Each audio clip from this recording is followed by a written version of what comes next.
ਦਰਸ਼ਕੋ break ਤੋਂ ਬਾਅਦ ਤੁਹਾਡਾ ਸਭ ਦਾ ਨਿੱਘਾ ਸਵਾਗਤ ਹੈ। ਮਾਵਾਂ ਠੰਡੀਆਂ ਛਾਵਾਂ, ਜਿਸ ਤਰ੍ਹਾਂ ਕਿ ਕਮਿੰਗ ਸੰਡੇ ਜੋ ਮਦਰਸ ਡੇ ਆ ਰਿਹਾ ਹੈ, ਅਸੀਂ ਉਸ ਉੱਪਰ ਤੁਹਾਨੂੰ ਸਭ ਨੂੰ ਬਹੁਤ-ਬਹੁਤ ਮੁਬਾਰਕਾਂ ਦਿੰਦੇ ਹਾਂ। ਇਸੇ ਬਾਬਤ ਆਪਾਂ ਹੁਣ ਵਿਚਾਰ ਕਰਾਂਗੇ ਡਾਕਟਰ ਸਾਹਿਬ ਜੀ ਨਾਲ। ਜੀ ਡਾਕਟਰ ਸਾਹਿਬ, ਕੀ ਕਹਿਣਾ ਚਾਹੋਗੇ? ਦੇਖੋ, ਸਾਡਾ ਇਹ ਅਖੀਰਲਾ ਅੱਜ ਦਾ ਪ੍ਰੋਗਰਾਮ ਹੈ ਇਸ ਵੀਕ ਦਾ ਜੀ, ਔਰ ਐਤਵਾਰ ਨੂੰ ਸੰਡੇ ਮਾਵਾਂ ਦਾ ਦਿਨ ਹੈ। ਬਿਲਕੁਲ। ਬੇਸ਼ੱਕ ਜਦੋਂ ਅਸੀਂ ਇਹ ਖਾਸ ਦਿਨ ਮਦਰਸ ਡੇ, ਫਾਦਰਸ ਡੇ, ਬ੍ਰਦਰਸ ਡੇ ਜਾਂ ਦੂਸਰੇ ਦੇਖਦੇ ਹਾਂ, ਇਹਨਾਂ ਦੀ ਕੋਨੋਟੇਸ਼ਨ ਜਾਂ ਇਹਨਾਂ ਦੀ ਰਾਦਰ ਸਥਾਪਤੀ ਵੀ ਐਸਟੈਬਲਿਸ਼ਮੈਂਟ ਇਹਨਾਂ ਮੁਲਕਾਂ ਦੇ ਵਿੱਚ ਹੀ ਹੋਈ, ਅਮਰੀਕਾ 'ਚ ਹੋਈ ਜਾਂ ਯੂਰਪ ਦੇ ਵਿੱਚ ਹੋਈ। ਜੀ। ਪਰ ਕਿਉਂਕਿ ਅੱਜ ਦੁਨੀਆ ਇੱਕ ਗਲੋਬਲ ਵਿਲੇਜ ਵਾਂਗ ਸਾਰੇ ਪ੍ਰਭਾਵ ਸਾਰੇ ਪਾਸੇ ਕਬੂਲੇ ਜਾਂਦੇ ਨੇ, ਤੇ ਇਹ ਦਿਨ ਵੀ ਜਿਹੜਾ ਮਦਰਸ ਡੇ ਇਸ ਵੇਲੇ ਇਹਨਾਂ ਦੀ ਕੈਦ 'ਚੋਂ ਨਿਕਲ ਕੇ ਦੁਨੀਆ ਭਰ ਦੇ ਵਿੱਚ ਜਿੱਥੇ ਜਿੱਥੇ ਵੀ ਇਸ ਗੱਲ ਦੀ ਅਹਿਮੀਅਤ ਦਾ ਅਹਿਸਾਸ ਹੈ। ਔਰ ਜਦੋਂ ਮੈਂ ਅਹਿਮੀਅਤ ਦੀ ਗੱਲ ਕਰਦਾ, ਜ਼ਾਹਰ ਹੈ ਵੀ ਕਿਹੜਾ ਐਸਾ ਹੈ ਜਿਹਨੂੰ ਮਾਂ ਨੇ ਨਹੀਂ ਜੰਮਿਆ, ਉਸ ਬਾਰੇ ਤਾਂ ਕੋਈ ਦੋ ਰਾਵਾਂ ਨਹੀਂ ਨੇ। ਔਰ ਇਹੀ ਕਾਰਨ ਸੀ ਕਿ ਜਦੋਂ ਗੁਰੂ ਨਾਨਕ ਸਾਹਿਬ ਨੇ ਔਰਤ ਨੂੰ ਵਡਿਆਇਆ, ਔਰਤ ਦਾ ਸਭ ਤੋਂ ਜਿਹੜਾ ਵਿਕਸਿਤ ਰੂਪ ਹੈ, ਜਿਸ ਨੂੰ ਮੈਂ ਕਹਾਂ ਕਿ ਵੀ ਮਾਣ ਮੱਤਾ, ਬੇਸ਼ੱਕ ਔਰਤ ਹਰ ਰੂਪ ਦੇ ਵਿੱਚ ਹੀ ਰੱਬ ਦੀ ਇੱਕ ਖਾਸ ਗਿਫਟ ਹੈ ਇਸ ਧਰਤੀ ਦੇ ਉੱਤੇ। ਉਹ ਭੈਣ ਦੇ ਰੂਪ 'ਚ ਹੈ, ਪਤਨੀ ਦੇ ਰੂਪ 'ਚ ਹੈ, ਬੱਚੀ ਦੇ ਰੂਪ 'ਚ ਹੈ, ਪਰ ਮਾਂ ਦੇ ਰੂਪ 'ਚ ਉਹਦਾ ਉਹ ਕਰੈਕਟਰ ਜਿਹੜੇ ਗੁਣ ਰੱਬ 'ਚ ਖੁਦ ਨੇ, ਉਹ ਸਾਰੇ ਹੀ ਮਾਂ ਦੇ ਵਿੱਚ ਨੇ। ਬਿਲਕੁਲ। ਔਰ ਉਹੀ ਜਦੋਂ ਅਸੀਂ ਧਰਤੀ ਦੀ ਗੱਲ ਕਰਦੇ ਹਾਂ, ਔਰ ਧਰਤੀ ਨੂੰ ਵੀ ਜਨਨੀ ਕਿਹਾ ਜਾਂਦਾ ਹੈ, ਜਿਵੇਂ ਧਰਤੀ ਕਿੰਨਾ ਕੁਛ ਜਰਦੀ ਹੈ, ਇਸ ਦੇ ਉੱਤੇ ਕਿੰਨਾ ਭਾਰ ਪਏ, ਕਿੰਨਾ ਕੀ ਹੈ, ਉਹ ਉਵੇਂ ਹੀ ਜਰਦੀ। ਇਵੇਂ ਮਾਂ ਦੇ ਰੂਪ 'ਚ ਉਹੀ ਔਰਤ ਸ਼ਾਇਦ ਪਤਨੀ ਦੇ ਰੂਪ 'ਚ ਉਨੀ ਟੋਲਰੈਂਟ ਨਾ ਹੁੰਦੀ ਹੋਏ, ਉਨਾ ਬਰਦਾਸ਼ਤ ਨਾ ਹੁੰਦਾ ਹੋਏ। ਬੇਟੀ ਦੇ ਰੂਪ 'ਚ ਕਈ ਵਾਰ ਉਹ ਜਿਹੜੀ ਹੈ ਜ਼ਿੱਦ ਵੀ ਕਰਦੀ ਹੋਏ, ਕਿਉਂਕਿ ਇੱਕ ਲਾਡ ਦਾ ਰਿਸ਼ਤਾ ਹੁੰਦਾ।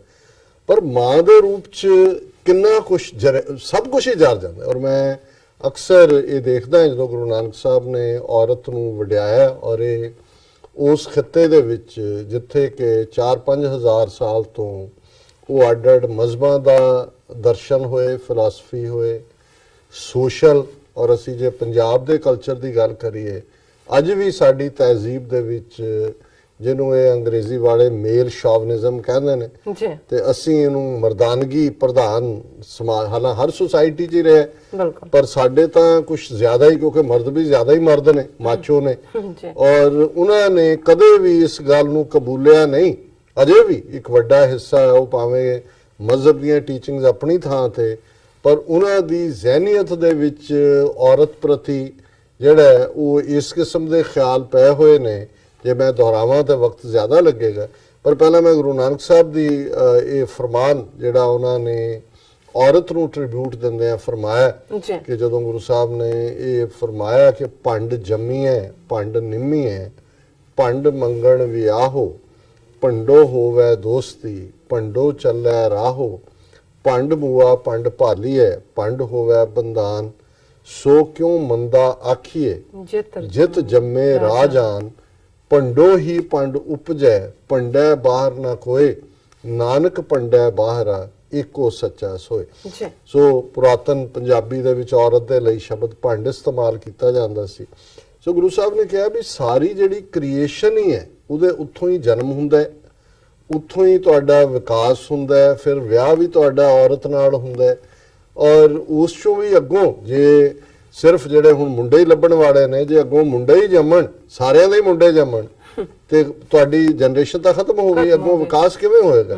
ਕਿ ਵੀ ਉਦੋਂ ਵੀ ਫਿਰ ਜੇ ਕ੍ਰੀਏਸ਼ਨ ਚੱਲੀ ਹੈ, ਤਾਂ ਗੁਰੂ ਸਾਹਿਬ ਨੇ ਕਿਹਾ ਕਿ ਭਾਈ ਦੁਨੀਆ ਦੇ ਵਿੱਚ ਕੋਈ ਐਸਾ ਨਹੀਂ ਹੈ, ਇਹ ਸਿਰਫ ਹਿਊਮਨ ਕ੍ਰੀਏਸ਼ਨ 'ਚ ਹੀ ਨਹੀਂ, ਅਸੀਂ ਐਨੀਮਲ ਕਿੰਗਡਮ 'ਚ ਵੀ ਦੇਖਦੇ ਹਾਂ, ਬਰਡਸ 'ਚ ਵੀ ਦੇਖਦੇ ਹਾਂ, ਇਨਸੈਕਟਸ 'ਚ ਵੀ ਦੇਖਦੇ ਹਾਂ।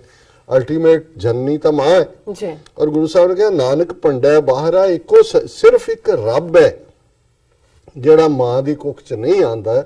ਔਰ ਇਸ ਲਈ ਜਦੋਂ ਮਾਂ ਦੇ ਸਤਿਕਾਰ ਦੀ ਗੱਲ ਹੁੰਦੀ ਹੈ, ਰਿਸਪੈਕਟ ਦੀ ਗੱਲ ਹੁੰਦੀ ਹੈ, ਫਿਰ ਅਕਸਰ ਮੈਂ ਜਿਹੜਾ ਇਸਲਾਮ ਦੇ ਵਿੱਚ ਇਹ ਫੇਥ ਹੈ ਕਿ ਵੀ ਜਿਹੜੀ ਜੰਨਤ ਹੈ ਉਹ ਮਾਂ ਦੇ ਪੈਰਾਂ ਥੱਲੇ ਪੈਰਾਂ ਹੁੰਦੀ ਥੱਲੇ ਹੈ। ਹੁੰਦੀ ਹੈ। ਔਰ ਜ਼ਾਹਰਾ ਤੌਰ ਦੇ ਉੱਤੇ ਅਸੀਂ ਜਿੱਥੇ ਮਦਰਸ ਡੇ ਨੂੰ ਵੈਲਕਮ ਕਹਿੰਦੇ ਆ, ਸਭ ਨੂੰ ਮੁਬਾਰਕਬਾਦ ਕਹਿੰਦੇ ਆ, ਮੈਨੂੰ ਇਹ ਕਹਿਣ ਦੇ ਵਿੱਚ ਕੋਈ ਹਰਜ਼ ਨਹੀਂ ਕਿ ਅੱਜ ਅਸੀਂ ਬਹੁਤ ਸਾਰੇ ਸਾਡੇ ਚੋਂ ਆਪਣੇ ਮਾਪਿਓ ਦੇ ਸਤਿਕਾਰ, ਉਹਨਾਂ ਦੀ ਸੇਵਾ, ਉਹਨਾਂ ਨੂੰ ਬੁਢਾਪੇ ਦੇ ਵਿੱਚ ਉਹਨਾਂ ਦੇ ਨਾਲ ਵਕਤ ਸਪੈਂਡ ਕਰਨਾ, ਇਸ ਵੱਲੋਂ ਵਿੱਥ ਪਾ ਰਹੇ ਜੀ ਬਹੁਤ ਸਾਰਾ ਸਾਡਾ ਮਾਈ ਲਾਈਫ ਦੂਜਾ ਤੀਜਾ ਅਸੀਂ ਸਮਝਦੇ ਆ ਵੀ ਸਾਡੇ ਬੱਚੇ, ਕਈਆਂ ਲਈ ਤਾਂ ਬੱਚੇ ਵੀ ਇੰਪੋਰਟੈਂਟ ਨਹੀਂ ਹੈ, ਆਪਣਾ ਆਪਾ ਹੀ ਇੰਪੋਰਟੈਂਟ ਹੈ, ਬਿਲਕੁਲ ਪਰ ਬਹੁਤ ਵਾਰ ਸਾਨੂੰ ਲੱਗਦਾ ਵੀ ਸਾਡੇ ਬੱਚੇ ਇੰਪੋਰਟੈਂਟ ਨੇ। ਕਦੇ ਇਹ ਵੀ ਸੋਚੋ ਕਿ ਕਦੇ ਤੁਸੀਂ ਵੀ ਕਿਸੇ ਦੇ ਬੱਚੇ ਸੀ, ਬਿਲਕੁਲ ਉਹਨਾਂ ਦੇ ਲਈ ਤੁਸੀਂ ਕਿੰਨੇ ਇੰਪੋਰਟੈਂਟ ਸੀ,